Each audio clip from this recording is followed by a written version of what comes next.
आता आपण भेंडीची भाजी, खमंग भाजी अशी आपण काढून घेतलेली आहे. हा मसाला पण आपण याच्यातच टाकणार आहे. आणि आता आपण करणार आहे बारीक चिरायची बेसन पीठ भरून भाजी. खूप छान लागते. आता आपण याच कढईमध्ये आपण तेल टाकले. हे सुक्या भाज्यांना थोडंसं तेल जास्त लागते भाजी खमंग. तरी आपल्याला कमी तेलात करायची असली तरी आपण ती करू शकतो. आता आपण त्याच्यात जिरं मोहरी टाकणार आहोत.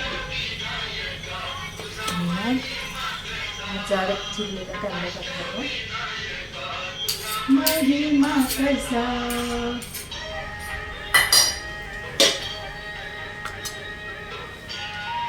त्याच्यामध्ये आपण हा लसूण टाकणार आहोत.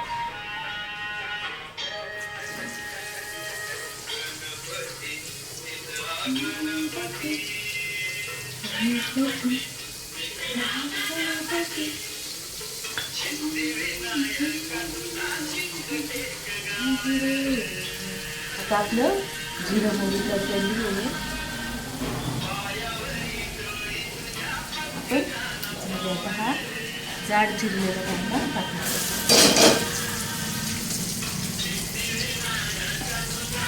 आणि त्याच्यावरही चिवईची भाजी अंतरायची आहे आणि गॅस कमी करायची. फास्ट गॅसवर शिजवून घ्यायची. आता पावसाळा लागायच्या आधी शेवटची भाजी आपल्याला खायची आहे. कारण आपण पावसाळ्यामध्ये ही भाजी खात नाही. कारण ही गुणधर्माने पण थंडी आहे आणि बारीक भाजी जमिनीला चिकून असल्यामुळे खाली ओल असते. पावसाळ्यामध्ये चिखल असतो आणि त्याच्यामध्ये शेवाळ जायची भीती असते. म्हणून आपण हे उन्हाळ्यातच खातो. पण आता आणलेली होती म्हणून आज मी ही संपवते. आता आपल्याला याच्यामध्ये टाकायची आहे जाड मिरची. आमची मिरची खूप फिक्की आहे त्याच्यामुळे आम्हाला ही जास्त प्रमाणात टाकावी लागते आणि जराशी चमचमीतच छान लागते. टाकली आपण हळद. जाड मिरचीने काय होतं, कलर येत नाही आणि चव पण छान येते. आणि कधी कधी ती बी असते ना त्याच्यामध्ये, त्या बीची चव त्याच्यात उतरली तर ती अजून टेस्टी होते. आता आपण याच्यामध्ये बेसन भरणार आहोत.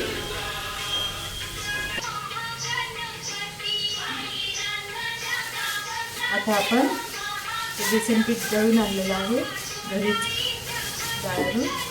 ते बेसन पीठ आमचं जास्तीचं दळून ठेवलेलं आहे पण आधीचं आम्हाला संपायचं. तर असं आपण हे बेसन पीठ त्याच्यावर असं पेरणार आहे. बेसन पीठ आपल्या आवडीनुसार आपण करू शकतो. जास्त टाकल्यावर तर भाजी कोरडी होईल. जर आपल्याला कोरडी भाजी नसते पाहिजे तर थोडी ओलसर पाहिजे असेल तर हे थोडंसं टाकायचं.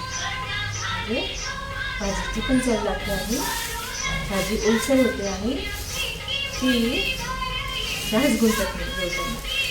अशी खमंग भाजी. बेसन पीठ भरून आता याच्यावर मीठ टाकणार आहोत. आपल्या आवडीनुसार टाकायचं आणि 1 चमचा आम्हाला खूप होऊन जाते. आणि हे मीठ कधी गुलाबी वापरायचं, एखाद्या महिन्यात व्हाईट वापरायचं. म्हणजे आलटून पालटून आपण हे मीठ वापरलं तर आपल्याला सर्व विटॅमिन मिळतं.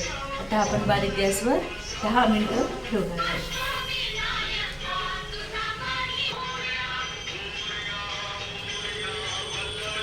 जय श्रीकृष्ण. आपण आता भाजी फोडणी दिलेली होती, मला आलेली वाफ.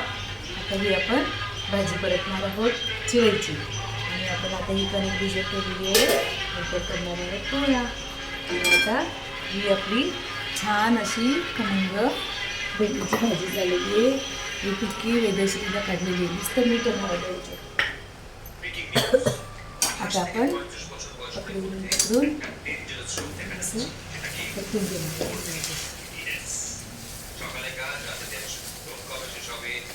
डाळीच्या पिठाच्या भाज्या खूप खमंग होतात, खूप घरचीच लागतात.